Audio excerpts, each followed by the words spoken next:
আজকের এই ভিডিওটা আপনাদেরকে দেখাবো বঙ্গবন্ধু সাফারি পার্কের মধ্যে এখন কি কি প্রাণী রয়েছে। বাস থেকে নামার পর সামনে তাকালে বড় করে দেখতে পারবেন লেখা Bangabandhu Sheikh Mujib safari park. Bangabandhu safari park যাওয়ার জন্য অটো রিকশার টাকা থাকে, জনপ্রতি সেখানে ভাড়া নেবে মাত্র 20 টাকা। আর এই তো চলে আসছি আমরা এখন সাফারি পার্কে। অটো থেকে নেমে সর্বপ্রথম আমরা টিকিট কাটবো। সাফারি পার্কের ভিতরে প্রবেশ করলে সর্বপ্রথম চোখে পড়বে বঙ্গবন্ধু শেখ মুজিবুর রহমানের একটি ছবি। তার পাশ দিয়ে সামনে গেলেই দেখতে পারবেন কোর্ট সাফারি, যেটা এই পার্কের মূল আকর্ষণ।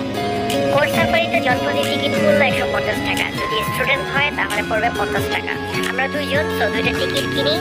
ভিতরে গিয়ে দেখতে পারি একটা গাড়ি দাঁড়ানো আছে, তো সাথে সাথে আমরা গাড়িতে উঠে পড়ি এবং আমাদের সিট পড়ে একদম লাস্টে সিট পড়ে একটা সুবিধা আছে, সেটা একটু পরেই বলতেছি। আমাদের ওঠার পরপরই গাড়িটা ছেড়ে দেয় এবং সর্বপ্রথম আমরা প্রবেশ করি আফ্রিকান সাফারিতে। আফ্রিকান সাফারির ভিতরে প্রবেশ করার পর দেখতে পাই কতগুলো জেব্রা। ডোরা কাটা থাকে, জেব্রাগুলোকে খুব কাছ থেকে দেখে খুব ভালো লাগছিল।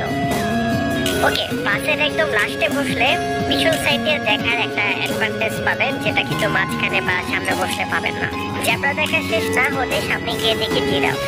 জিরাফের জেব্রাকে মনে হয় একটা গ্যালারির মধ্যে রাখা হয়েছে। অনেকগুলো জেব্রা দেখতে পেলেও হাতে গোনা 3-4টা জিরাফ ছাড়া আর কোনো কিছুই দেখতে পেলাম না। জিরাফ এবং জেব্রা দেখানোর পর আমাদেরকে নিয়ে যাওয়া হয় হরিণের সাফারিতে, কিন্তু আনফরচুনেটলি আমরা কোনো হরিণের দেখা পাইনি। হরিণের সাফারি নাম দিল, সেখানে গিয়ে দেখতে পেয়েছি কয়েকটা বানর এবং কিছু বন্য গরু।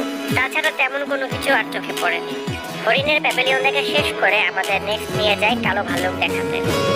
কালো ভাল্লুকে প্রবেশ করার পর প্রথমেই দেখতে পাই ছোট একটি কালো ভাল্লুক। কথায় আছে ভাল্লুক বেড়া বেজায় না, কিন্তু ভাল্লুকটাকে দেখে খুব শান্ত মনে হচ্ছে। এরপর আমাদের বাস নিয়ে যায় সামনের প্যাভিলিয়নে, যেটা ছিল সিংহের সাফারি। সিংহের সাফারিতে কিছু দূর যাওয়ার পর দেখতে পাই ছাওয়ার রোদে বসে সিংহ রোদ পোহাচ্ছে।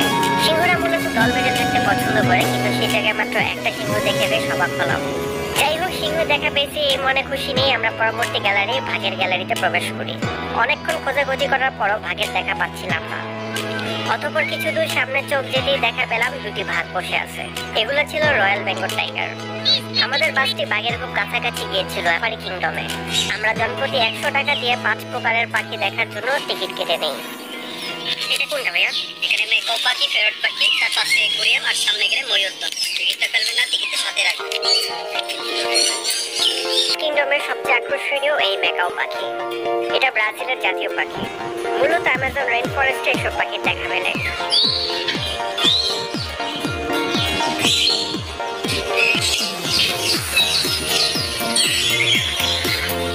মেকাও ছাড়াও বিভিন্ন রকম টিয়া, কাকাতুয়া সহ বেশ কিছু রকম পাখি ছিল এখানে।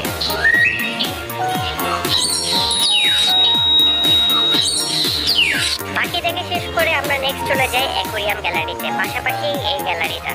অ্যাকোরিয়াম গ্যালারিতে গিয়ে জানতে পারি কিছু কিছু মাছ রয়েছে যেগুলো খুবই হিংস্র, মানে আক্রমণাত্মক, এবং এরা পিরানহা জাতেরই। টিকিট কেটে আমরা চলে যাই প্রজাপতি কর্নারে।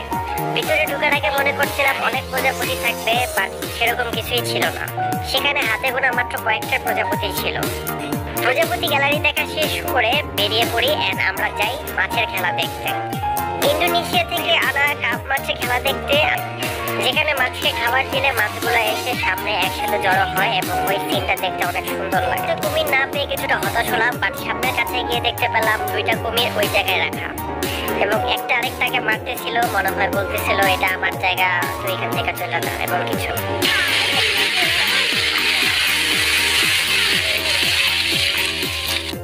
সামনে গিয়ে দেখি বড় বড় শকুন। এতদিন তো ন্যাশনাল জিওগ্রাফিতে শকুন দেখে আসছি, বা শকুনগুলো দেখলাম, এগুলা বেশ বড়, শক্তিশালী দেখে মনে হচ্ছিল।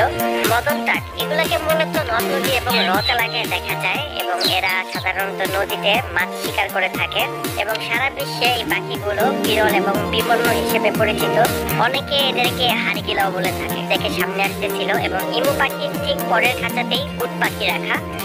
আমরা সবাই জানি উট পাখির ডিম সবচাইতে বড়। এখন আমরা ঝুলন্ত ব্রিজে উঠবো। ঝুলন্ত ব্রিজে ওঠার জন্য 10 টাকা টিকিট কাটতে হবে। ঝুলন্ত ব্রিজ থেকে নামার পর সামনে দেখতে পেলাম অনেকগুলো হাতি। ইচ্ছা ছিল হাতির পিঠে ওঠা।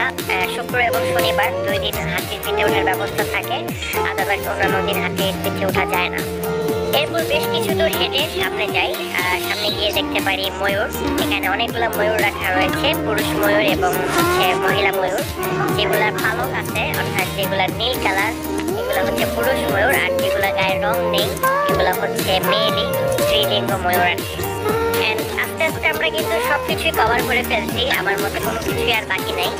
লাস্টলি আমাদের একটা জিনিস বাকি ছিল, সেটা হচ্ছে জলহস্তি, যেটার জন্য আমরা প্রায় অনেকক্ষণ অপেক্ষা করি। যেহেতু নাম জলহস্তি, সেটা পানিতে থাকতে বেশি পছন্দ করে।